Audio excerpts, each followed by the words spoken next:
das ist so ein Schlag auch für mich. Ich glaube, ich konnte die erste Nacht auch nicht richtig schlafen.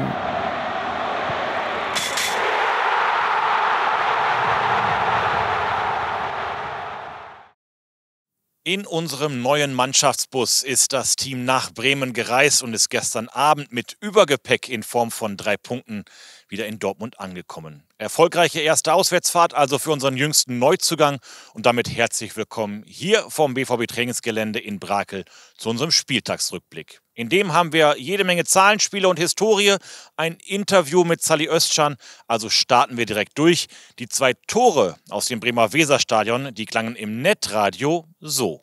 Binu Gittens! Jamie Binu Gittens schießt Borussia Dortmund in der 67. Minute mit 1:0 in Führung. Guerrero macht das stark, setzt sich gegen 2 Mann durch. Jetzt der tolle Pass in die Spitze auf Julian Brandt. Wird verfolgt von Stark, dribbelt sich vorbei, Schuss und Tor! Julian Brandt, der gebürtige Bremer. Das ist die Vorentscheidung. Der Erfolg in Bremen war der 300. Auswärtssieg in der Bundesliga. Kleiner Ausflug in die Historie. Auf die ersten 100 mussten wir 30 Jahre warten. Erst im Mai 1993 war es beim 2:1 in Nürnberg soweit. Doppeltorschütze Matthias Sammer. Die zweiten 100 haben wir in der Meistersaison 2010-11 vollgemacht. Barrios, Şahin und Hummels trafen beim 3:0 in Wolfsburg. Für den aktuellen Meilenstein hat es jetzt nur weitere 12 Jahre gedauert. Von der Historie zurück ins Hier und Jetzt mit einem weiteren Zahlenspiel. Jamies Bude nach wenigen Momenten auf dem Platz war bereits das 10. Joker-Tor in der Bundesliga. Absoluter Spitzenwert. Auf der Pressekonferenz hat sich Edin dazu geäußert. Wir haben es immer wieder betont, es wird Jungs geben, die das Spiel für uns starten, Jungs, die das Spiel für uns beenden und Jungs, die das Spiel für uns entscheiden. Und jetzt ist es so, ich glaube, es ist das 10. Mal in der Bundesliga, dass die Jungs von der Bank treffen konnten. In der Champions League und im Pokal hatten wir es auch schon. Und das ist extrem wichtig für uns, dass wir auf alle Gegebenheiten im Spiel reagieren können. Wir machen uns vor dem Spiel, einen Tag vorher, die Gedanken, gehen alle Szenarien durch. Was passiert, wenn wir in Führung gehen? Was passiert, wenn wir in Rückstand geraten? Was passiert, wenn wir ein Mann mehr sind, ein Mann weniger sind? Das sind so Sachen, die wir versuchen zu antizipieren, um sie dann in der Halbzeitpause nochmal zu besprechen. Dass es jetzt heute wieder funktioniert hat, das ist gut für uns, es ist gut für Jamie. Es zeigt halt auch wieder, dass die jungen Spieler bei uns im Kader nicht nur dabei sind, sondern wichtig sind. Und das ist etwas, wo wir weitermachen wollen. Und wir hoffen, dass wir weiterhin auf so eine gute Bank zurückgreifen können, um halt so auf die Spiele reagieren zu können. Wie wichtig die erwähnten Jungen bei Schwarz-Gelb sind, beweist auch diese Statistik. Das 1:0 von Jamie war bereits das 15. Tor eines BVB-Teenagers. Zum Vergleich, rechnet man alle Teenie-Tore der anderen 17 Bundesligisten zusammen, kommt man auf, genau, 15. Ziemlich beeindruckend. Kommen wir zurück zu den Jokern. Einer von ihnen hieß gestern auch Salih Özcan. Auch wenn der kein Tor erzielt hat, war seine Einwechslung ebenfalls Gold wert. Genau darüber habe ich mich gerade mit ihm unterhalten. Salih, großes Thema war gestern wieder das goldene Händchen von Edin, der mit Jamie einen weiteren oder wieder mal einen Torschützen eingewechselt hat. Uns im Netradio ist dabei der Bewertung so ein bisschen der andere Wechsel in der 66. Minute untergegangen. Özcan für Reus, das ist jetzt nicht gerade ein positionsgetreuer Wechsel. Sag uns doch mal, mit welcher Aufgabe, mit welcher Zielstellung hat das Trainerteam dich ins Spiel geschickt? Ja, ich glaube, der Trainer wollte mehr Stabilität wieder ins Spiel bringen. Anschließend haben wir auch die Formation geändert mit 2 Sechsern.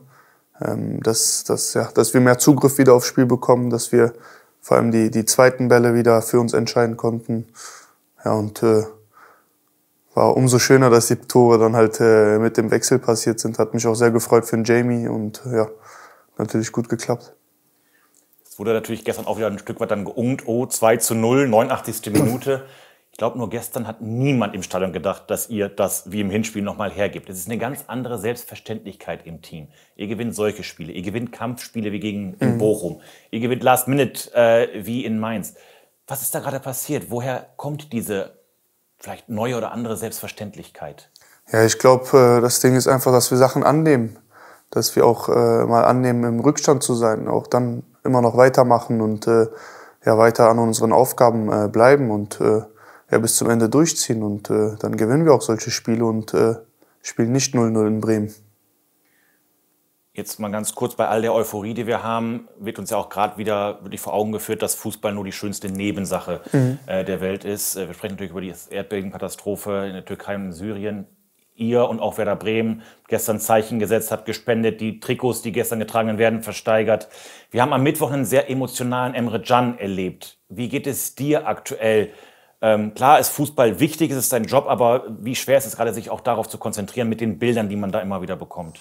Ja, ich glaube, Fußball ist irgendwo auch dann trotzdem Nebensache, wenn man sieht, wie viele Menschen da gestorben sind, wie viele Familien es nicht mehr existiert oder allein geblieben sind.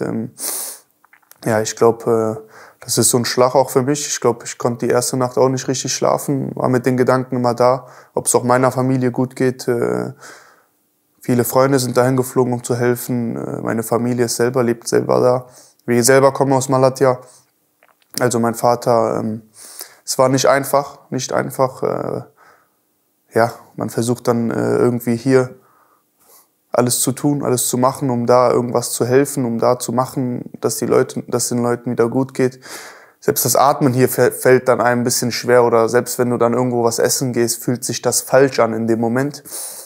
Ja, das ist halt eine Katastrophe gewesen in der Zeit, ja. Trotzdem, lass uns, wichtiges Thema, darüber zu sprechen. Wichtiges Thema, trotzdem sportlich, auch Mittwoch Champions League. Ja. Chelsea, Highlightspiel. Wie optimistisch bist du? Julian Brandt hat gestern gesagt, ihr reitet gerade auf einer Welle, dass diese Welle auch dazu führt, den 7. Sieg in Folge einzufahren. Ja, also ich bin voller Optimismus. Ich glaube, wir reiten sozusagen die Welle, wie Julian das schon gesagt hat, aber wir bleiben weiter bei uns und versuchen am Mittwoch Chelsea da wegzuhauen. Und ich glaube, dass das uns auch gelingen wird. Was macht dich so optimistisch? Ja, einfach, dass wir eine Struktur haben, dass wir unser Ding durchziehen. Und ich glaube, bei Chelsea ist gerade brennt ein bisschen mehr der Baum bei den ganzen Wechseln und bei dem ganzen Drumherum. Und ich glaube, da können wir einfach bei uns bleiben, vor allem heim, wenn wir dann die Fans hinter uns haben. Glaube ich schon, dass das auf jeden Fall ein Sieg wird. Und mit der Vorfreude auf Mittwoch machen wir aufs Bremen-Spiel und diese Sendung den Deckel drauf. Gegen Chelsea hoffen wir auf den 7. Streich in Serie und haben im Vorfeld wieder einiges bei uns im Live-Programm. Am Dienstag seht ihr wie gewohnt die ersten 15 Minuten vom Abschlusstraining und es gibt natürlich wieder die Pressekonferenz mit Edin und einem Spieler. Am Mittwoch dann live aus dem schönsten Stadion der Welt Anstoß, die Warm-Up-Show mit Nobby und Kalle Riedle als Gast. Der hat beim FC Fulham gespielt und sollte den FC Chelsea auch recht gut kennen. Solltet ihr auf keinen Fall verpassen. Bis dahin, genießt noch den Siegersonntag, bleibt gesund, Heya BVB.